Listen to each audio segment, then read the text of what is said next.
you must have had to fight. 100%. That's why being purpose-driven and having a quest is very important. Tony Robbins says success leaves clues. Part of my quest is to find people that have operationalized their best intentions, learn from them, and then scale that wisdom. You're incorporating that, I'm sure, into your work in compliance. I don't say speak up anymore. I say be decision useful. How can technology help you in your quest? How could it not?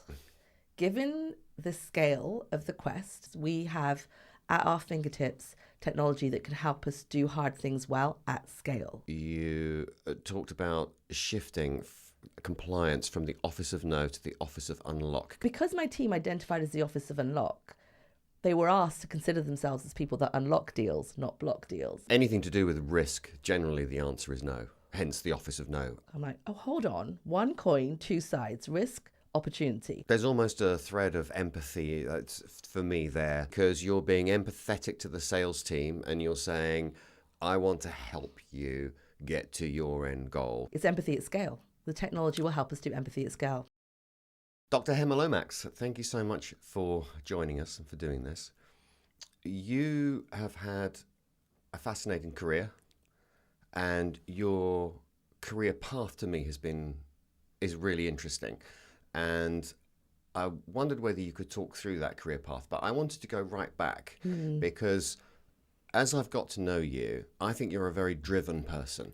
And with very driven people, in my experience, that usually goes back to childhood. So I was wondering whether actually you could start there and say, here's where the drive came from, and then talk through that journey. Oh, thank you for asking. But first, let me say I'm so happy to be here, Dean. This is just such a delight to be with you. And fascinating is one way of describing it. Meandering might be another. But in many ways, you're right. It is quite quest-driven. I like to call it a quest.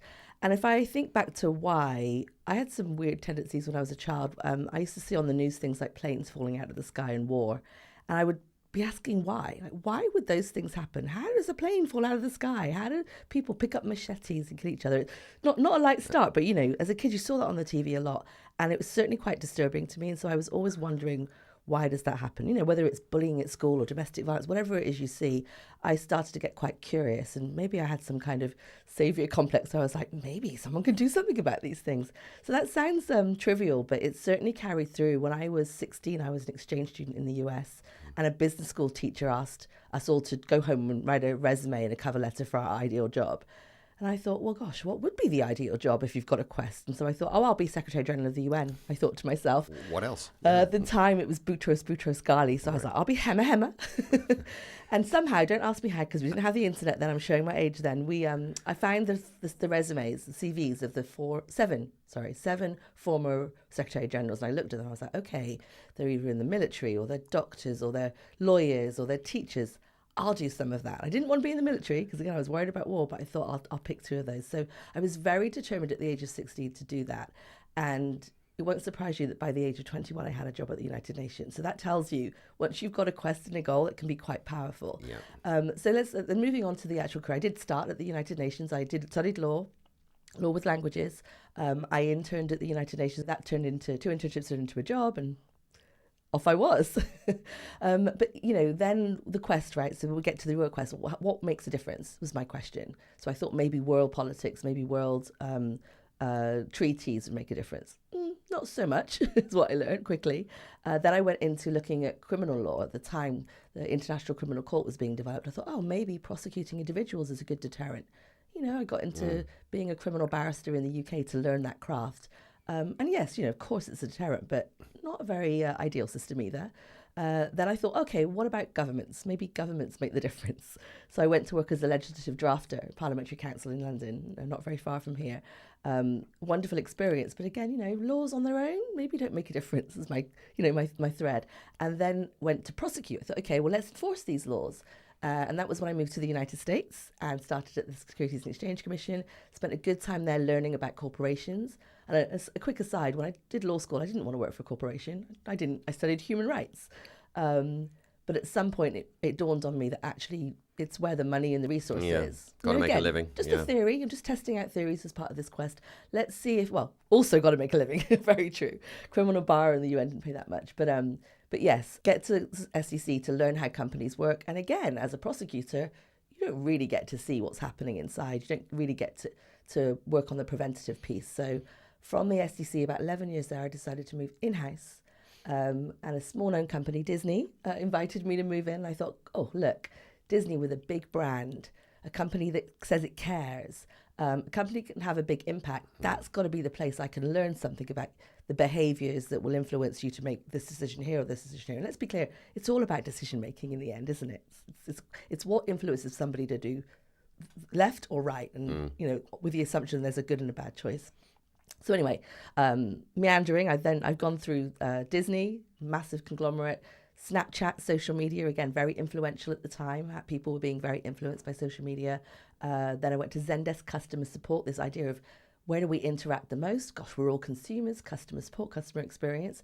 And now I'm at DocuSign, a place that really does allow me to experiment with this question of what influences human behavior. So a long meandering career, but really at the root of it is what are the conditions that create an environment where we will optimize our decision making, assuming everybody, all things being equal, wants to make the right decision. There's obviously some bad actors, but most of us, the majority of us, I found, would like to sleep at night, with peace of mind, knowing we've done the right thing. And how do we help people get there?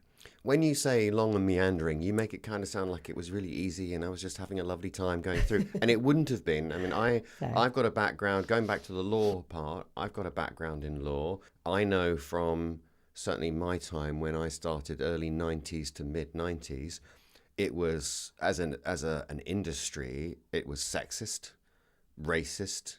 It mattered where your degree came from. As a daughter from a migrant family from Ghana, I mean, you must have had to fight.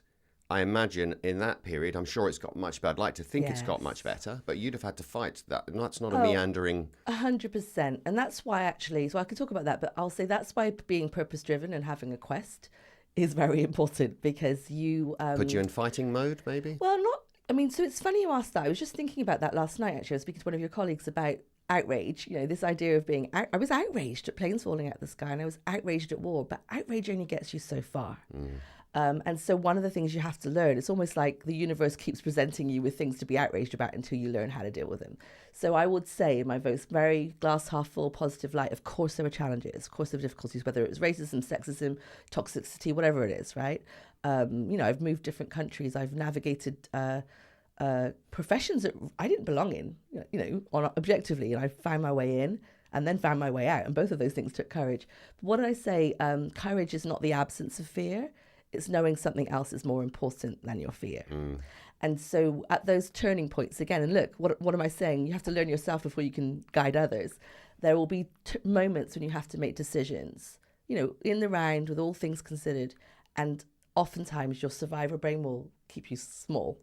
Say, oh, don't do that. You need to pay your bills. Why would you do that? Why would you leave? That's a good job. I mean, honestly, I told you some great brand names: United Nations, Parliamentary Council, the UK Bar. Disney. Not Disney. These are not easy places to get into. They're not easy places to walk away from. They're great brands. We've all got ego. They're great brands, great titles I had. But when you're on a quest, you've got to keep going. You don't reach the peak, and it sounds almost ungrateful, because I have been very lucky. It doesn't sound ungrateful. I know exactly what you mean. Yeah, and so it's not. Again, I'm very loyal to the companies I work for in many ways. Also, there's something bigger than the companies I work for in many ways. And just as you said, I may have had to make decisions, courageous ones, fight, be resilient, learn resilience, what that means for me. That's actually a great study of how people make decisions and what are the conditions that can make those decisions more easy or less easy. And what did it take in difficult circumstances to make an unconventional decision? So fun for me. It's all part of the quest. So what's the current quest? The current quest is still really understanding the role. Well, it's a little bit more nuanced. Understanding the role of the brain when it comes to decision making. So it seems silly to say this now, but in all this time, I haven't focused too much on the role of the brain in this, like literal brain science.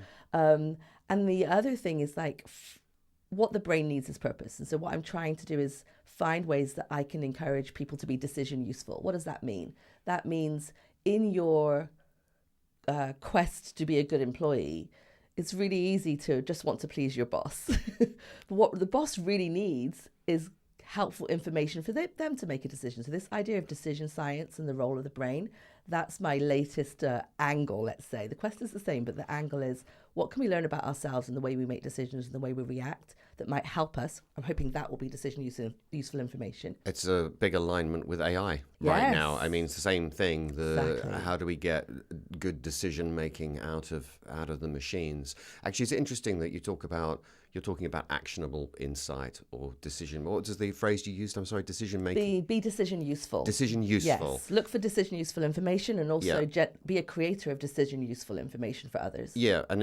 you're incorporating that, I'm sure, into your work in compliance? 100%. I don't say speak up anymore. I say be decision useful, right? And again, some things are more important than your fear. So as a compliance officer now, and that's what I do at DocuSign, part of my responsibility is to help build the culture of speak up. It's also not to be a hypocrite. So I can tell you, 0 chance of retaliation, Dean, if you trust me and speak up to me. But if I can't guarantee that, I shouldn't be saying it, number one. And I have to have empathy for you that despite your best intentions, you might be crazy to speak up in certain circumstances. Like you might lose your job, you might face retaliation. So I need to first create the conditions where you feel psychologically safe to speak up. And that's a challenge given, if you just look at movies, in what movie did a whistleblower ever get treated well? No. Let alone real life, happen. right? So we've got that problem. So instead I'm looking at, what's another angle that is more compelling, that really helps you get on your way, on your journey? Because, you coming out of your daily life to speak up to help me do something, I don't know how important that is, but you seeing how that impacts the culture, how you're now a creator of the culture, how you're a servant of the culture, that you might sit taller. You might think, actually, I wouldn't mind being a part of that, Hemma. Yeah, let's go. So I guess influence is a big part of it. And I'm trying to use these frameworks to show people that dare I say it, their legacy is not out of reach, right? So if you woke up that morning wanting to be helpful, and then 1,000 things, a bad experience on the metro or the tube, or a repeated error in a memo, or whatever it might be, the daily, did that then turn you into something else by the end of the day? And if you back to purpose, you could call it values, right? Just to say that that's what I'm experimenting with. Like, why can't we tap into the legacy of every individual? That's not typical with compliance. Compliance tends to see everyone as a threat. I've noticed you've used the word empathy a couple of times as you've been speaking. And if I go right back to the beginning when you started and you were talking about seeing planes falling out of the sky, and that's what I found that really interesting. Where does the empathy come from for Hemma? Where does that stem from, do you think? I think it's the curiosity first, right? So I say the triad of radical empathy, radical curiosity, radical compassion. In the end, those 3 things could be called empathy. And what I'm looking for is answers. And so, remember, I was a criminal defence barrister. I would stand up in the courts of London here and I would defend all sorts of things. Defend in the literal sense of the word as a criminal defence barrister. And so what I always say is, in that period of my life, I was professionally bound to look for the good in everyone that came before me. As to do my duty, it was to recognise that you are not the sum of your actions. Right, and that everyone has the option to do good and bad, and maybe you find yourself in a situation where you made a bad choice, but that's not, I love to quote Moana, the Disney movie, this does not define you. And certainly I had an opportunity with every client to not treat them as if they were criminals before they even got to court, right, to actually look at them and see them. And so I was professionally bound to be curious about what mitigation could I tell the court, but that exercise made me look for the mitigation and look for the story behind the action. To be an effective criminal defence barrister, you need to tell a story, a true story, obviously, about the action and the conditions of the context in which it happened. And any judge worth his salt or her salt is going to listen to that and say, okay, I get it, right? This was unfortunate. And this person has hopefully indicated some ability to reflect, as we said, day 1 to day 2. And that's when a judge might make a difference. So that's the kind of skill of empathy. That's the need to recognise that all of us are born with choices, and some of us go one way or the other, but we're not defined by them, and there's no reason why we can't all recover. So there's an element of, even for the worst things, there's redemption. And in many cultures, we believe that, right? There's some that have the death penalty, which I do not like, but there are others where it doesn't matter what you've done, there's some philosophy of rehabilitation, redemption. And even if you can't make it right to your victims, that's fair enough. You can make it right. You can make peace with yourself or your maker, whatever it is you believe in. So empathy is really important also because, frankly, it's not about me, right? So if you're trying to influence people, it's really not a power thing. It's more about helping you get where you want to go. And if I say that to operationalize that, I need to try to understand where you might want to get to go and what's getting in your way. So empathy is everything. I call it compliance as a service. Right? Help you get where you want to go. And then I'm definitely more curious about where you want to go. And I like to think, I've not achieved this yet, but one thing I've seen about compliance, corporate compliance, is maybe for efficiency or practicality, we try to do a one-size-fits-all. So you've all got the annual compliance training. Good luck. And no surprise that our employees think we're just checking a box to cover ourselves if a regulator comes, as opposed to actually helping you make a decision in your daily work. So I use phrases like everyday integrity coaching. Very different, right? Yeah. Just, it's just language, but it's branding this idea of it's about you and your journey. And you've heard me talk about navigation. I love to use the parallel of ways, talk about technology and how it can help with this. It's very easy for Hemma to say, I'd like to see every one of my employees and help each of them. Well, success leaves clues. Where do we do that? On the roads. We help every individual driver on their individual journey every day. It's health and safety, it's compliance. Speed limits are compliance. Road signs are compliance. A pothole, compliance is helping you navigate around that. But we've found a way with the technology to help every driver on their journey, number one. We've also found a way to have them share the information they're seeing on the roads, crowdsourcing. I see a blockage, I see a speed camera. Yeah. I've just had an accident, quick click, made it easy for them to tell Google, who owns it.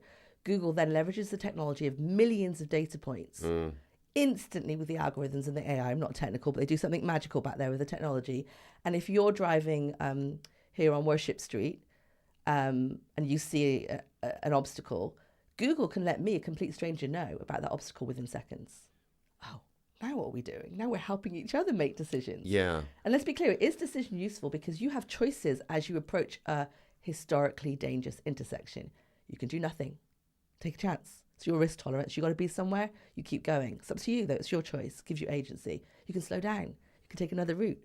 You could even go to the root cause and call the local council and say, come and fill there's the a pothole. tree, or there's a tree covering a stop sign or a stoplight or a pothole. So that idea of crowdsourcing risk intelligence, helping people get where they want to go, building trust, right? Successfully, because I would love that for compliance. What if we could help people make those decisions, a coach in their pocket? Where are the trapdoor danger points in that? So if we're talking about Waze and Google Maps and things, and I've noticed this, Google Maps will give me a ping in my car if there's someone's seen a police car up the road, or there's a speed camera or what have you. And I don't know how much of that is humans entering that, and I'm wondering how much of it is, there are so many cameras now on Teslas and other things out there. I suspect a lot of that's starting to be automated now. So Tesla camera picks up a mobile speed camera on the road and instantly notifies everyone else. And that's great. It's decision useful. It's crowdsourcing of data. But at what point do you start to encroach into users' privacy? Just thinking about that example. Where are the dangerous trapdoors, do you think, for that in compliance? So it's a good question. But before I answer it, I'm going to say this. The fact that you're able to answer that means we're at a higher order now, right? True. Right? So before we'd had no data, no help with this at all. And one thing I learned when I was studying human rights, way back when with my PhD and at school, was there's always a balance between the individual and the common good. This is just basic philosophy. I realized, right? And so, 100%, we are able to unleash our human potential to answer questions like that, right? But if you don't enter the room, you've got nothing. And I guess it's a question. I guess you deal with this with Umony as well. It's like, would you rather see nothing? Because if you start to see something, it causes new challenges. Or would you rather see what you've got and then wrestle with those challenges? So I'm not being flippant. I'm saying I know. How lucky we are to be alive right now that we can answer this question. Because if you can ask it, that means you're contemplating there is a solution. And isn't the beauty in resolving that question? And so I don't have an easy answer, but certainly there are very smart people balancing individual privacy rights and public safety all the time. I think that was probably said about those first speed cameras. I got my share of speeding tickets on those cameras. I didn't like them, but the truth is probably many lives were saved by those speed cameras. And my invasion of privacy, they could see whether I was driving a car or not that day. They could see my number plate. They could probably see if my car was clean or not. I don't know. They seem trite points, but in the round, someone smarter than me decided that speed cameras had a greater good than my individual right to privacy. And so that's a balance we play with a lot. I think the UK, the European Union, the US, they wrestle with this a lot. And people, I'm not very good at privacy compliance. I've got really smart people in my team that do that better than me. It's a minefield, but really smart people can help you navigate that. Back to the point about growth, right? We have to keep evolving. And this is what I love about the technology that we are seeing today, is it's going to unleash our human potential to grow even more. We're going to ask better questions like you just did. It's going to be extraordinary, I think. It already is, right? The fact that you and I can sit there and discuss the next level of respecting privacy and crowdsourcing risk intelligence, that's pretty cool. In another podcast you did that I saw, you talked about shifting compliance from the Office of No to the Office of Unlock. Can you talk about that and what you meant by that, and your love of branding things in the way that you did? Yes. No, I'm a wannabe chief marketing officer. I love to brand things, but part of that is, again, learning that there is a method. Again, Tony Robbins says success leaves clues. And so I guess part of my quest is to find people that have operationalized their best intentions, learn from them, and then scale that wisdom. And so part of the wisdom is to brand it, to name it. It's as simple as this. If you want something, be able to say it, right? Some people say it to the universe or pray to your maker, but actually it's just a case of naming it and then identifying with it. And certainly, again, back to the brain science, if you say things like, I can't, what do they say? Whether you say you can or you say you can't, you're right. So you've just got to say the thing you want to operationalize. And so why do I want to be called the Office of Unlock? Well, it's because we're very much known as the Office of No compliance. So again, remember, I'm in this profession trying to figure out what influences people. I see a good idea on the horizon. Oh, corporate compliance. Their job is to influence conduct. Let me go there. And then as soon as I get there, I'm like, hold on, nobody likes compliance. Hold on. Why does no one like, what's happening? So I'm not just going to find out what doesn't work. I'm trying to find out why. And so I, curious, listening, do my listening tour, try to understand. But it doesn't really take rocket science to understand why people don't like compliance, right? Anything to do with risk, generally the answer is no. Hence the Office of No, I guess. Which is a framing, because you and I both know that risk doesn't exist without opportunity, right? So this is why I talk about the Office of Unlock. I'm like, oh, hold on. One coin, two sides, risk, opportunity. I talk about risk. I'm risk averse. I keep myself small. I then, as a lawyer or a compliance officer, amplify your survivor brain so you start to feel scared. And oftentimes, as a compliance officer, I lead through fear. The regulators are coming to get you. Or in the US, we say, beware the orange jumpsuit. You could go to jail, right? So again, when I was prosecuting, we were going after individual CEOs and CFOs and what have you, which is the right thing to do. But then to use that to put everyone else in paralysis for fear, it doesn't feel good. It might work the first time. They might throw some money at you the first time, but it gets old. I mean, humans just aren't motivated by fear for too long. Not the same, ghost of fear. And so I thought to myself, well, what are they here to do? And this is going to, again, sound trite when I say it. It seems so obvious now. Oh, well, the business is there to grow with ease and peace of mind, right? So I'm saying responsible growth is what I'm going to call that. So why wouldn't compliance be there to unlock responsible growth, help you get where you want to go swiftly, safely, strategically? And there's 3 S's in there for a reason. You could think that compliance was just safely, but safely could be ground the plane, taken to its logical conclusion. Yes, that's the Office of No answer. That's the Office of No. And, Office of No, don't know, I won't make a decision. Any of those things are bad for a business that's trying to do the right thing and move forward. And when I say do the right thing, this isn't even a moral or ethical thing. I'm not talking about do I bribe or not. I'm saying, how do I do business in Spain? What regulations do I need to navigate? It's a sincere, honest, genuine question. You want to do the right thing, you just don't know because it's a labyrinth. And if we said, oh yeah, there was a fine for this other company there, you probably don't want to go there. They're really strong on enforcement. It feels like we're talking about different things. You just came in with an opportunity, and I've just come in with all the reasons you shouldn't even bother. Yeah. Right? Or if you are going to bother, it's fine, but wait for us to catch up and put some friction in the way for you to explain to the regulator that we really try to stop you. Right? Again, how does it feel in the body? Let's go back to the body. It feels like resistance, and the best of you will It's very negative. It's negative, and the best of us will feel disillusioned and disappointed and slowed down. The worst of us will be like, well, I'm not coming back to you again. Right? No. I mean, not even the worst of us, let's be fair. The worst of us would be Most of like, us. I don't need you. And that's not the worst of us. That's as you say, pretty much most of us. And so even just in that human element of interaction, connection, you know, we know connection influences connection. And all I'm doing is putting a barrier between us every time I talk to you. So instead, it's just a simple reframing. How about I sat on the other side of the coin and I recognize, and I say this quite literally, I wouldn't have a job if the salespeople weren't making money. Let's just be really literal here, which means, aren't I here to serve the business?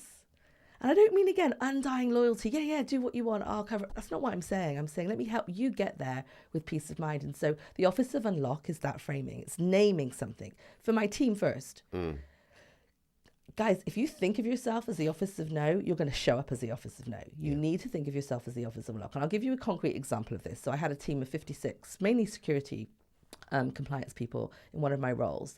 And the business came to us saying that a customer, it's always a customer question, that tends to be how it goes. A customer was asking if we had a certain certification because they wanted to buy from us in a South American country. We hadn't done much business there, but they needed the certificate. And simple question, do we have the certificate or not? Simple answer, no.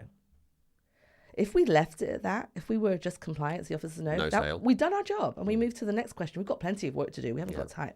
But because my team identified as the Office of Unlock, they were asked to consider themselves as people that unlock deals, not block deals.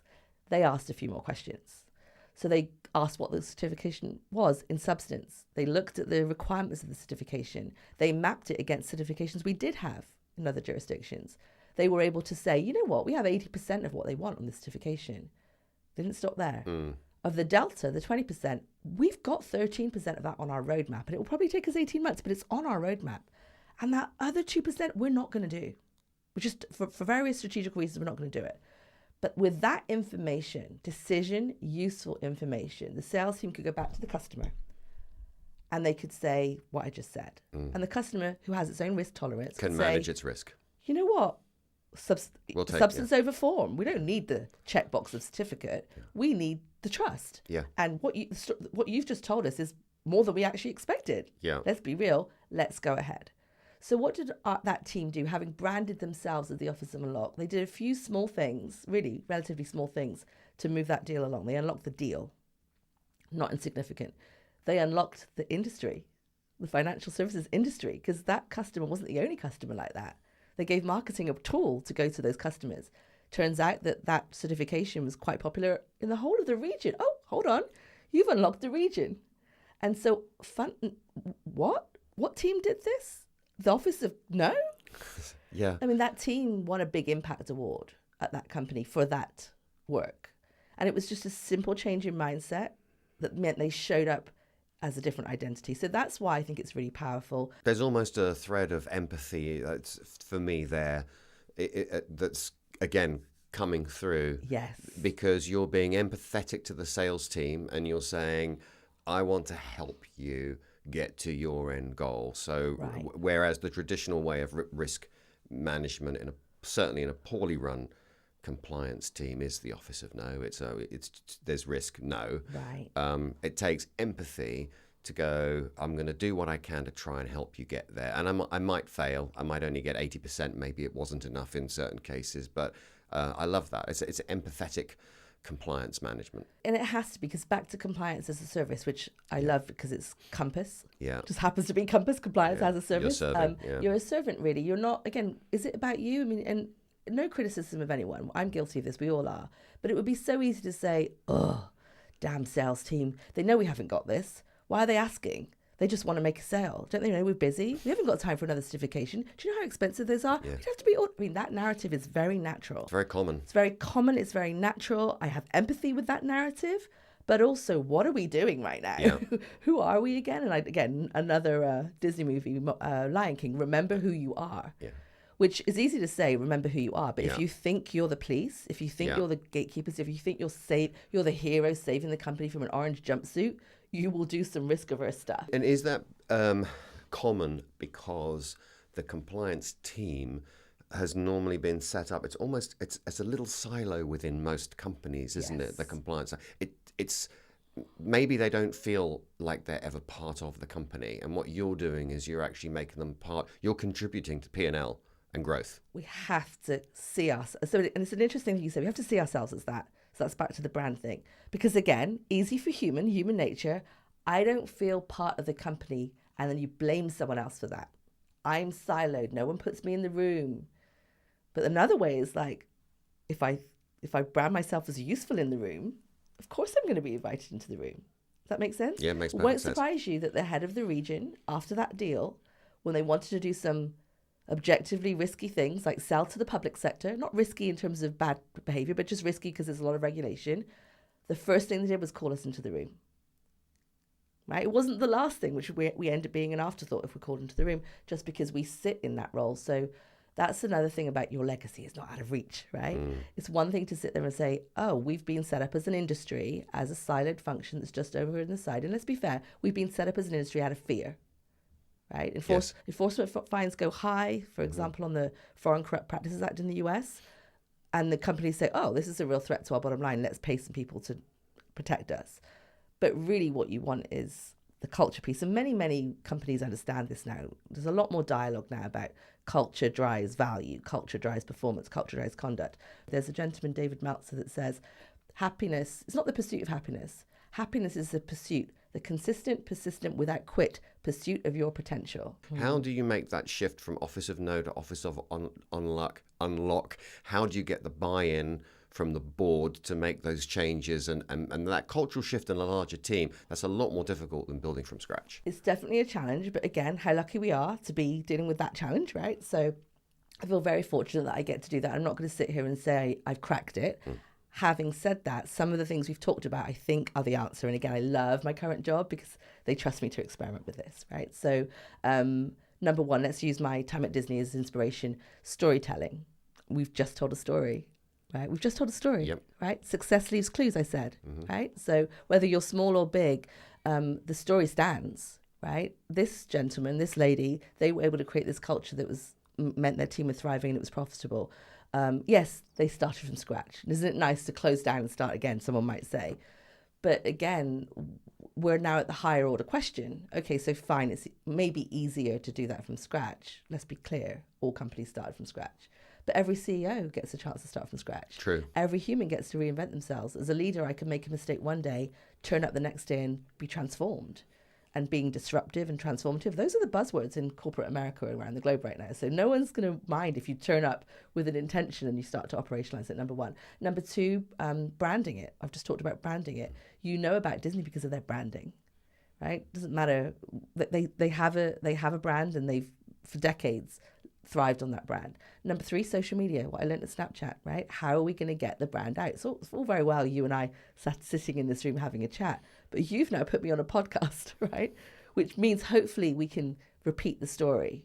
You're a great marketer. Well, you're a great marketer. You might not think of yourself in that way, but you're on this podcast because you've got that thread running through you that drives that. It's why you brand all of these things. You're obviously able to get buy-in into those things. Wouldn't surprise me to see you changing the industry, actually. And I wonder how far that Office of Unlock could go. Well, another philosophy I'm testing, because I don't want this individualism of like, you just got to take care of you. That's not the end of the story. The reason you take care of you, put your oxygen mask on, is so that you can take care of others, right? So you can help your kids. So yeah, it's interesting. These things are not easy to do objectively, but I think the purpose-driven life is helping me. What was the moment, can you remember, where you thought, I'm going to go and do a podcast? How did that happen? Because that's again, it was someone like you. We'll put a link to your podcast in the description. Yeah, please. I've got two, but the first one is Great Women in Compliance. I'm a co-host on that, and it was because I was a guest. Because I was talking about these things, forwarding other people's posts on LinkedIn and then maybe making a comment, going to conferences and being invited to speak and then making a comment. And that probably got me a profile in the industry where they invited me to speak on this Great Women in Compliance podcast. And then one of the founders decided to step back, they invited me to be a co-host. Right. So that got my muscles going. And look, I used to say, when I used to teach baby barristers at the Inns of Court School of Law here in Gray's Inn, I'd say, look, you're going to be truly awful on your first day on your feet. But obviously you can't get good if you don't you're not awful fail a bit first. So if you get out of your own head again, right, and remember who you are, which is you're a servant, right? You're trying to amplify your guest's voice, it suddenly becomes, the fear is, the anticipation is always worse. You get there, you're like, oh, this isn't so bad. In fact, you know what, it's fun. Yeah. And you actually feel quite proud of yourself for trying something really difficult. And so, yeah, I encourage that. That's part of the quest, isn't it? Understanding myself to help other people understand themselves. And the survivor brain will tell you, don't do it. You'll be embarrassed. You'll look fat, whatever, right? Your survivor brain will try to stop you. But you have to bring your sage brain and say, well, what if it works out? What if it impacts one human being? Then would it have been worth it? Absolutely. You ask yourself that question. Your survivor brain gets a bit quieter. Yeah. And then you get in the driving seat. But isn't it funny? The way we show up as parents is very similar to compliance. Yes. Right? So do I want to be the office of unlock of my children, or do I want to be the very cautious mother that says, no, you can't climb that. Do not get on that side. Do not climb that tree. There's risk. And of course, another source of inspiration for me, right? My own parenting. Yeah. Because despite my best intentions, I sometimes come up as Office of no. Office of no, mum. And of course that's necessary, but the balance is key. So I'm not being, you can't ever say no and you can't ever say yes. Obviously, as a compliance officer, I will give you my best advice. And if no is the right answer, I will be very firm about that. Yeah. And the same with my children. But also, how am I creating adults that have got agency and can make their own decisions if I usurp their decision making for too long? And I like to joke, I've got two kids, one's 8 and one's 9, and one's 10. And the 10-year-old and the 8-year-old, if I say to them, I'm a terrible mother, don't cross the road. Why? Because you'll die. I'm lazy. I'm like, because you'll die.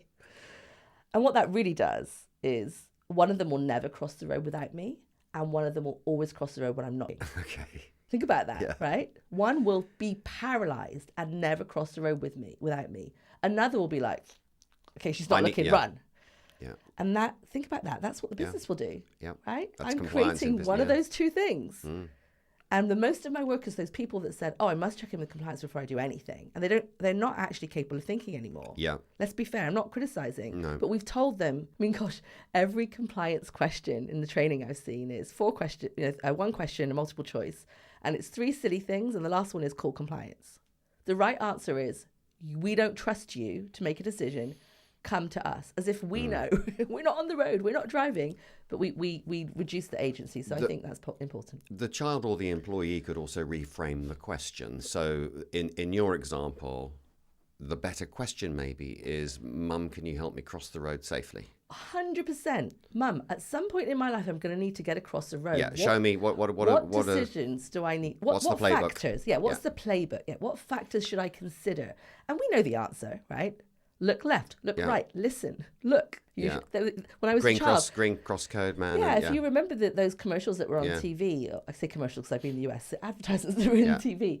I remember some great compliance person in the government creating that video with reach so that I would remember look left, look right, watch, listen. Watch, listen, And so on my best days, I say, and again, context. When I was young, I did have a Walkman at some point. But I didn't have, a phone in my hands and headphones. Distraction. So today, my advice to my children is different to the one my mum would give. My mum never said to me, and don't look at your phone, right? Yeah. With my kids, they have a phone, but I still say to them, you cannot be looking at the phone you just took out of my bag. You cannot have your headphones in. You need to actually use your senses. And that's very different to you'll die, which is it's honestly, a little different to you'll die. Jokes aside, when I'm a lazy parent, I say stupid things like that. But the parallel is to a CEO. Did you see that $1 billion fine? Did you see that gentleman over there? Your peer that is in an orange jumpsuit now, or the prosecution will cost you a lot of money. And again, some of it's true, right? It's true those 3 things happened, and I can help you not do that. Yeah. But it's not really you're not gonna just want to be in the room with me. Just let's be honest. You don't want me in the room where it happens because I'm just doom and gloom. So that I'm just trying to parallel that back to the world of corporate, to the corporate world of compliance. I mean, I don't want to be generalized here, but corporate compliance used to be a poster on the wall. Right. My husband's a police officer, and he has like a little laminated card they have to put on their belt. Yeah. Right, whether it's the Miranda warnings or how to save a life, like. Just, remember first aid training? Yeah. It was always on the wall? Yeah. Now it's, where's the defib? I'm like, what's the defib? Right? I'm not criticizing, there's probably something better, right? Obviously my phone can now tell me how to save a life instantly if I really wanted to. So it's available. Again, we're lucky to be alive right now. But it did used to be slogans and catchphrases. Yes, branding and marketing. It's branding and marketing. And again, I haven't said this, I'll say it out loud. compliance is a branding and marketing function, Yes, right? I Influence is a branding and marketing function. Yeah. Not to turn the conversation back to where I started, but I always think of the war in Rwanda, where people were picking up machetes and killing their neighbors. Good people. Somehow we're influenced to do that at scale. And that happened through radio. They use radio to influence people, right? So the power of media and social media when it comes to influence at scale is highly relevant here. And so same with keeping our children safe on the road. The UK government, I was born here, they used the power of TV to save children being hit. Also, what do they say? Maya Angelou says this, people might forget what you said. So don't ask me to tell you the actual words, I'm struggling. But they won't forget how you made them feel. And so back to my children, and I make them feel like mummy's crazy or I can't live without mummy helping me, one or the other, right? Say the Green Cross Code would make them feel like they can cross the road safely on their own. Yeah. What? Yeah.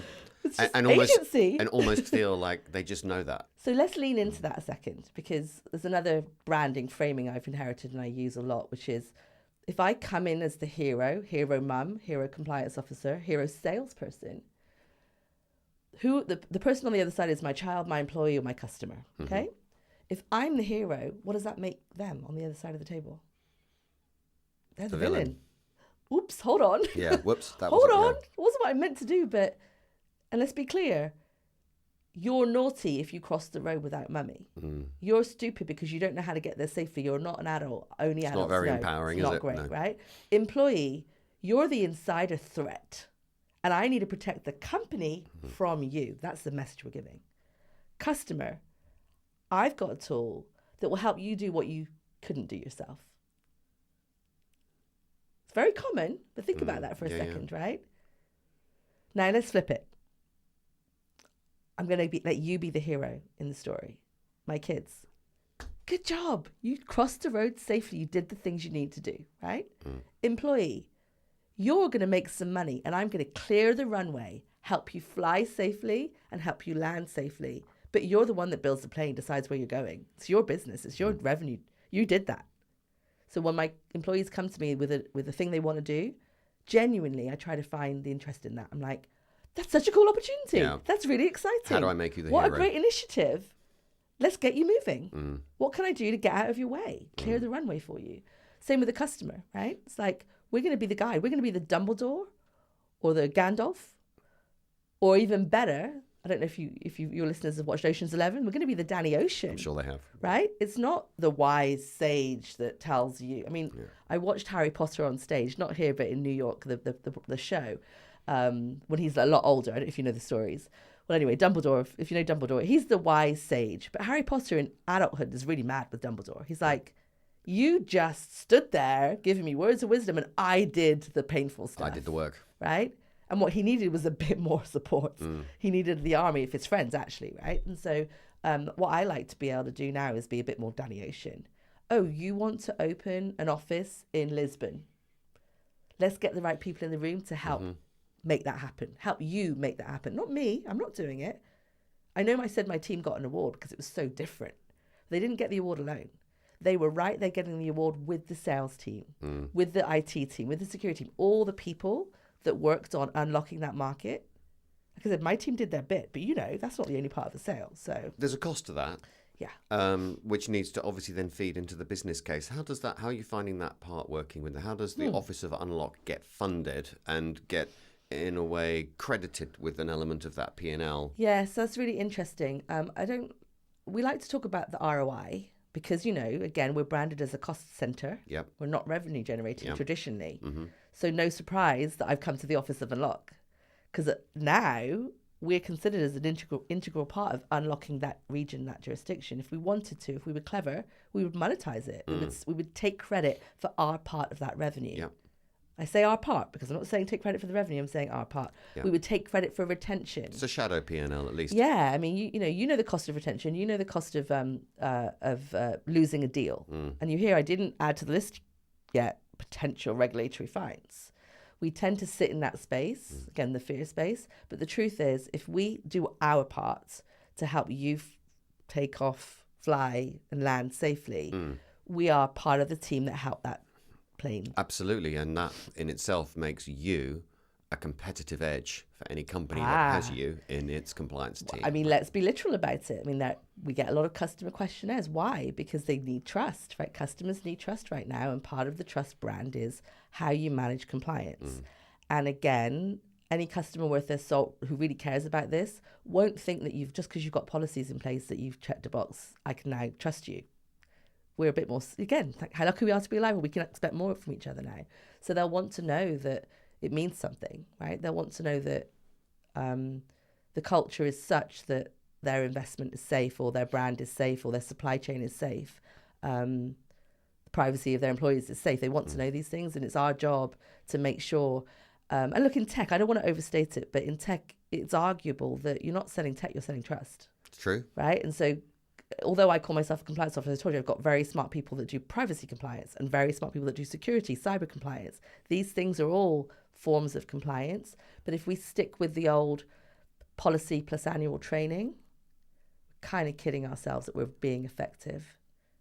And so effectiveness shouldn't be, did you check the boxes of what the regulator said in a prior case was missing? That's part of it. Effective compliance should be, did you help people make good decisions? And if you've got a culture where they're safe to make them. That's the part to me that's the most interesting one. Have you got a culture where they feel it's safe to make them? That's the bit that's where the magic happens. That's where the magic happens. So I hope you can see, like, this is why I'm having so much fun, because this is a multi-layered quest, right? Yeah, and it so one of the wow, things, is it? Yeah. Yeah, you look at the conditions in which people operate, and are they safe to say no? And again, I'm sorry to keep taking you back there, but I want to go to war, right? Defense of superior orders. I had no choice. It was do or die. That sounds like exaggerated, but that's how people feel at work. Yes. Right? Their livelihood is on the line. Yeah. When I was doing my PhD, one of the books I used was called The Roots of Evil by Dr. Irvin Staub, Staub. And then, as luck would have it, in 2020, when George Floyd was murdered in the US, there was a lot of questions about active bystandership. Like, why did one of the officers not intervene to take the knee off the neck? And at the time, I saw an article by Georgetown, the university I went to, and this gentleman, Jonathan Aroney. He's a lawyer at Shepherd Mullen, but he'd also helped the New Orleans police with a consent order to do active bystandership before George Floyd was killed. And so at this moment, the demand for what he was doing skyrocketed. Police forces needed some skills-based training to help us resolve this national outrage, global outrage. So funnily enough, his advisor was Dr. Irvin Staub. So Dr. Irvin Staub was a childhood survivor of Nazi Germany. He was 7, lost his family, and he asked a very similar question that I'm asking. What? Why did people let this happen? Yeah.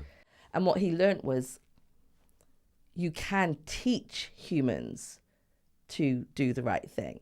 And it's a skill. It's one thing for me to tell you, this is a very important point for compliance and behavior, tell you to do the right thing. But that help you navigate when you actually get to that is very different. And so I'll give you a concrete example. I would tell my employees, you're not allowed to accept a gift of X from Y. But when it came to it, they hadn't practiced saying no thank you in a way that made them feel comfortable. So they didn't know how to say no, perhaps to a customer or a colleague. Right. Or, so say a customer is about to buy something from you, and they're like, oh, I've got season tickets I've got Wimbledon tickets, let's go. Right? Season tickets is a better example. So season tickets to the game. And the employee would, out of best intention, say, oh, thanks, I'm not available on Saturday. Just to get out of it. They're doing the right thing. But they told a little white lie, which means the customer, if they're resilient, can say, oh, well, don't worry, how about Sunday? Until you can learn to say why you have to say no. Because it's easy for us to say, yeah, can't do that. Or worse, compliance says no. So I have a workshop called The Art of Saying No Thank You. And I would make the person on the other side, the mock customer, say 5 whys. Interesting. Right? So we'll do it now. Sorry, I'm not available on Saturday. Why? Right. Oh, because I've got something with my kids. No worries, Hemma, I'm available for Sunday. Oh, yeah, no, I mean, I can't make Sunday either. Why? Well, the truth is I don't like that football team. Oh, why? We're not going for the game, we're going to talk, is what you'd say, right? Yeah. Are you sure? Why can't you come? Well, compliance says no. Wait, what? Why? Why does compliance say no? And, they'd have to figure out how to articulate why it was actually in their own interests not to accept the gift. Not compliance says no. Yeah. But actually, this is a really important deal for us. Yeah. And I know that there's nothing, you're suggesting nothing when you ask me to this game. It's a But good it could place for come us to across. chat. Could come across in the But wrong to way. the degree that there's an appearance, let's not. Let's not take the risk that anyone would assume that about us. Why don't we just go for a walk or a coffee and have the same conversation? And then you've not insulted the person, right? You've just given the context. You've both got a common goal, which is the deal is important. And our friendship might just have to be on hold for a minute, right? While we do this. So, again, the skill. So back to active bystandership. It's not easy to tell a colleague to stop doing something. It's not. Or to point out a colleague might be in violation or they might be about to trip. And even the term that might surround that, whistleblowing, it's just a horrible, negative thing. Speak right? up whistleblowing hotline, it's all bad. What I want to teach is, I remember saying once, I put a new hotline tool in for a company and I put a video out saying, the grandest success will be that none of you needs to use the hotline. Not because we don't want to hear from you, but because you found a way to speak to each other. Easy to say, Hemma. So how am I helping that best intention where people would rather speak to each other or their managers or whatever? And again, it boils down to, again, it's easy to say, let's create a psychological safety. Let's create a safe space. What that means is the art of receiving, right? My human instinct is to feel attacked when you tell me I might be doing something wrong. I need to understand that's my survivor brain, my limbic system on overdrive. I need to understand that I've actually got within me a sage brain that can override it and just listen and be grateful and wonder what I might have to learn from the feedback. Even if I disagree with you, I can thank you for being courageous enough to speak to me. Then I can choose to go home and think about it. Yeah. And I had this just last week. I had a mid-year performance review. We always have the great things. You have a couple of growth areas. And my instant reaction to the growth areas was like, oh no. I did something wrong. It's just the truth, right? As secure as I am, my instant reaction was, I wonder who said that. I wonder why he's saying that. But then you ask it again. I wonder why he's saying that. And the answer can be, oh, he's terrible at giving feedback. Or, oh, maybe there's something in there that can help me grow. I'm not going to necessarily think that in the moment. But if I trust that there might be, and I go home and ask myself, I get through it really quickly. So it's training, it's a muscle. And because we don't teach it as skills building, we teach it as do the right thing. Success leaves clues, but we don't bring that into mainstream compliance training. But, we're on a quest. So how can technology help you in your quest? How could it not? Given the scale of the quest, I mean, I'm not even trying to be silly here. I'm not even just talking about saving the world. I'm just talking about 6,000 employees in one company, right? And the complexity of human beings and the interactions we all have each day. Like I'm quite trite when I say ways and everyone's got a journey and I can help them on their journey, but that's a lot, right? Like the reason we have annual compliance training is because we have to race to a common denominator that's practical and doable. Or do we, right? The tech has now opened up our world. And so I quote Hamilton a lot too. How lucky we are to be alive right now. I said it already once this podcast. We have at our fingertips technology that can help us do hard things well at scale. And let's be clear, I'm looking for that. I don't want just one plane to be safe. I want all planes to be safe. I don't want just one war to stop. I want, all of that atrocity to stop. And social media is one form of technology. Crowdsourcing risk intelligence in the way we described Waze is another. At DocuSign, we talk about trapped intelligence in agreements that's being unlocked with intelligence right now. I know what you do is the same. Like you collect communications data and there's trapped data in there that you're unlocking. And so this idea that we can now collect and analyze and mine this data for gold is fascinating. Like, wouldn't I have loved, again, sorry to keep going back to Rwanda, it's on my mind, so I don't know why. Wouldn't I have loved to have been able to, putting the privacy question aside for a second, wouldn't I have loved to be able to track all the human conversations that went on after that radio broadcast said pick up a machete and see the spikes, find the real influencers of the time and have them come down a step or two, right? And ask themselves the questions, do you want to pass that message on? Do you want to activate that? Is it really true? Right? What was being said? Those sage questions in the room, those coaching questions in the room. I'm not saying I was going to go in there and stop anything. I'm saying, could we have learnt something from the human interactions around that time? That's we can answer that now. Isn't that crazy? It is crazy. You can answer that now. And if it's true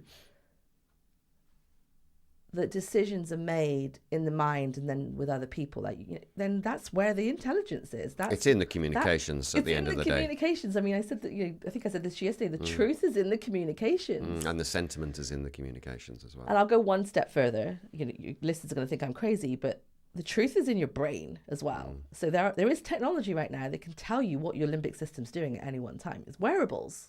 They can tell you when your survivor brain is on overdrive, when your cortisol is high. Right? There are chemical signals. There's information trapped in our brains that we are not leveraging. That incredibly, I haven't studied this very well, so I don't know what Neuralink is with Elon Musk. I don't know what these wearables are actually doing. I've learned about them in the last few weeks. But I'm like, well, hold on a second. Here's me talking about Waze as a metaphor, but it actually exists. You can actually get the information, not just where you're going, but what you're thinking and what you're saying and who's influencing you and not. Now, let's take it back to parenting because it's easier to understand. Obviously, as a parent, I worry about bullying, social media with my children, access to grooming. But once you can track that stuff and monitor that stuff and see a spike when it happens, or gosh, before it happens, you see the sentiment analysis, you know that my child is at risk before even maybe the predator knows that they're at risk. Hold on a second. That seems like a compelling use case. For the privacy rights of my children to have conversations, I get. But hold on, the scourge of social media and bullying and toxicity and grooming and all that predatory stuff, there may be a greater good in giving up a little bit of individual privacy. Maybe you don't even have to give up the individual privacy. I do feel that the AI models can sit in a layer, if we can trust them, the models, they can sit in a layer where you don't need to know anything other than you might want to go and have a chat with your child about this. You don't need to know more than that, in the same way that the compliance officer doesn't need much more than, we've red flagged this call, I think you want to come and listen to it. And I think there's ways there of achieving that privacy. I'm not sure the technology's quite there yet, but I think it can go in that direction. Yeah, I mean, you've said it's beautiful. Like, what if it just tells you today your child needs a hug? Yeah, absolutely. Right? Exactly. I get it, right? And that's a magnificent dare to dream. I want to underscore the fact that we're having this conversation. Like, I just did it to you. Okay, privacy versus, common good. And you and I then started a conversation about how to solve for that, right? There is a solution if we just allow our human brains to attach to it.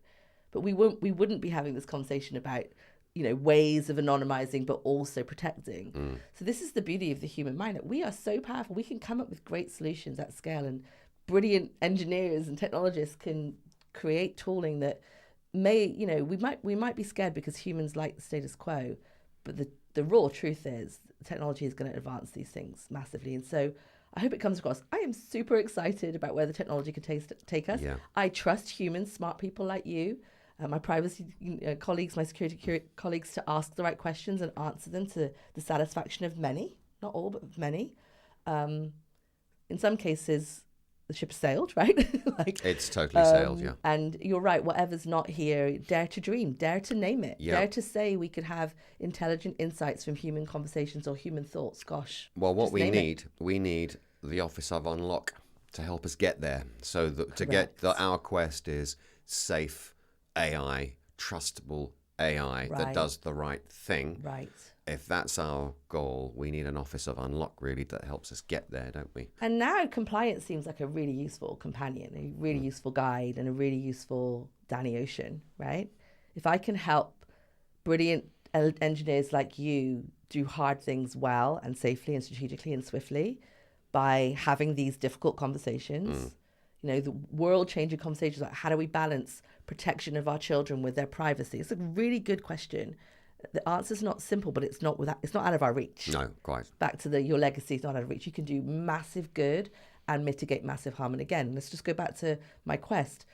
I went to the most powerful places in the world, right? Disney with social media, Snapchat. Disney with entertainment, Snapchat with social media. They're all mixed up now. To see where the people that it's easy to not like them because they're so powerful and they feel like they're renegade, but actually they're having massive impacts on the world. And I'll give you a good example of that. One of the Stanford scientists BJ Fogg. He's the author of Tiny Habits. I know the name. And he has this behavior model. It won't surprise you that I study behavior science to get here, right? Doesn't surprise me, funnily enough. So his behavior science model, and it's behavior science, not behavioral science. He made it very clear that he doesn't do behavioral science, he does behavior. He named it. Is behavior happens when three things coincide: motivation, ability, prompt. Talk about the universe. It spells map. Compass, map, navigate. Signs are all everywhere, right? So motivation, ability, prompt. And you think about social media. So he actually taught the creators of Instagram. They left his courses to go create Instagram based on this science. And the worst of social media that we know is you're highly motivated to open it, right? It's really easy to do it, and they will prompt you so it's sticky. So he saw his theory in action at scale. And he said, oh my goodness, it's being used for stuff that can be quite negative and harming. So he immediately decided, as a matter of quest, that his science would be used for good. And he opened something called the Peace Innovation Institute. Think about that. He went straight to peace. Brilliant. Right? He was on a quest. He was on a quest because he got the behavior science. His students were like, oh, this works. I can make some money. I'll get some advertising revenue by making my tech sticky. They weren't trying to hurt kids. No, of course they weren't. But they were doing the thing, right? And again, they've now, they've had responsible AI people, responsible tech people in to help mitigate the potential harm. I know that those companies care about that stuff. It's a quest, right? It's hard to get it right. We've seen some scandals along the way, but the science works both ways. And so, I don't know, we have to see that. We have to get the science. We have to see that it works at scale. And then we have to reverse course, right? And see how we can use it to mitigate the greater harms. And so, I don't know, again, quests and theories, that's why I have so much fun. May we all do it together, I guess is my call to action. I think that's a great call to action. Yeah. So one of the things you spoke about was we've got this ton of data now because we can have this ton of data, and isn't that incredible? How do you think the regulators view that these firms are sitting on this ton of data, and you and I know you can't know everything that's in there? How are they viewing that risk? Well, it's interesting you say you can't know everything that's in there. Certainly that is the status quo, right? I mean, we've been through a couple of decades of collect data and data analytics being the thing the regulators expect. I think what's changed is the speed of data analytics. So I remember when I was at the SEC, on the prosecuting side, taking in tons and tons of gigabytes of data in a case as discovery, really, to then analyze, look for red flags. But we had some technology. It wasn't as simple as control find, but it was search terms that we would put across, tons and tons of documents. Imagine that. Same when I was at the criminal bar, when I prepared a criminal case, I was having to figure out someone's life story from all the documentary evidence. Now with the technology, again, I'm not like you, I'm not a technical engineer, but it can happen in an instant, right? Yeah. And it's not just search terms anymore, it's sentiment. You can find like trends and you can find behaviors in that. And so my guess is the regulators will, again, I can't speak for the SEC anymore, couldn't speak for them ever, but I will say it's the art of the possible, right? So the regulators, if they're aware of what's possible, they won't accept you saying it's not possible. They'll call you out on it. They'll call you out on it. And of course, today you might say, well, it's possible, but it's so expensive as to be prohibitive. That's also not true anymore, right? That's the thing. It's really not true. And we all know you can probably create your own gem in a GPT to look at a lot of documents. It might take a bit longer with the processing time, but hey, it's a lot quicker than Hemma doing it manually. Yes. And honestly, because Hemma couldn't do it manually, that's why I said earlier, whether it's DocuSign agreements or Umony communications, it's trapped in there. It's trapped in there because human capacity, you couldn't get to it. You could never keep up. I do think, again, I'm not trying to drive fear by what a regulator expects. I think we should expect, if we have the data, we shouldn't sleep on the data. We shouldn't be willfully blind as to what might be in there. And I say that for good and bad, right? So not just red flags, but green flags. I know you talk about green flags. Like there's tons of great data in the way your employees speak to a customer. Yes. The way a coaching client coaches the client. You can anonymize it. The way a therapist. I mean, look, the best type of apprentice is prior recordings. And I told you I used to teach at the Inns of Court School of Law. the students would record themselves doing a mock trial or a mock negotiation, and they would look back at it and mine it for gems, things they could do better. I told you the feedback is like 80% good, 2% bad. They would focus on the bad, but the truth is there was a lot of good too. Yes. And so it took a lot of effort, a whole course of you recording yourself and then playing it back and listening to it. Now you could put that video transcript into a GPT and it will tell you what you did well, what you could do better. It would really focus you on what you can improve. And so to answer your question, my guess is as soon as the regulators understand what's available, and it changes every day, and they understand that access to that is easier, it's not cost prohibitive, we will be expected to be looking for that stuff. Put it another way, when something bad happens, they're going to be looking for your context, your story. Remember I said about being a barrister? I'm looking for the story around the thing. The green flags as well as the green flags, the mitigation, as I said, the good, and also the, this was always happening, that we just caught them the 15th time. Where's the evidence from that?